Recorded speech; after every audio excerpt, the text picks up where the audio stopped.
Hi guys, I'm Jessa Prado, usually called as Jessie. One of the most memorable experience I had in Salugon campus is noong nagkaroon ng acquaintance party last year and other activities. The event was full of excitement and fun because of all students was participate. Isa sa mga hobbies ko ang paglaro ng badminton and spending time in nature. Dahil every time na naglalaro ako ng badminton kasama ang aking mga friends or family, isa ito sa nagiging banding namin at nagpapasaya sa amin at nakakatulong para matanggal ang stress at para makalimutan ang problema. And also, I love badminton dahil nakakatulong ito sa akin para maging active and healthy ang katawan.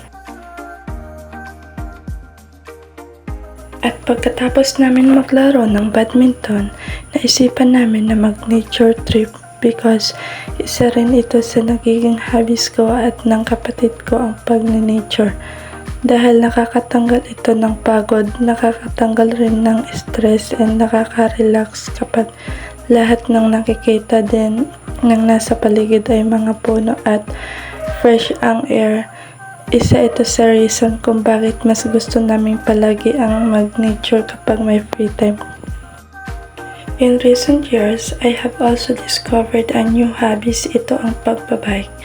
I start doing this noong palagi akong may nakikita na nagbabike and that time one of my friends invite me after noon, na-realize ko na masaya pala ang pagbabike.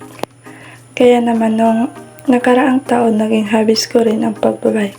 Aside from being fun, nakakatulong rin ito para maging strong at ma-manage ang stress, and also biking will always be a part of my lifestyle. In the future, one of my biggest goals is to have a successful career para makatulong sa aking family. Aside sa pagiging successful, I also dream na makapag-travel sa iba't ibang magagandang lugar. At syempre, I also want to keep growing as a person. I hope to stay healthy both physically and emotionally. And ang most important sa aking buhay is I want to my future to be filled with happiness and love. I will try to stay joyful, always positive no matter what, and always believe in myself.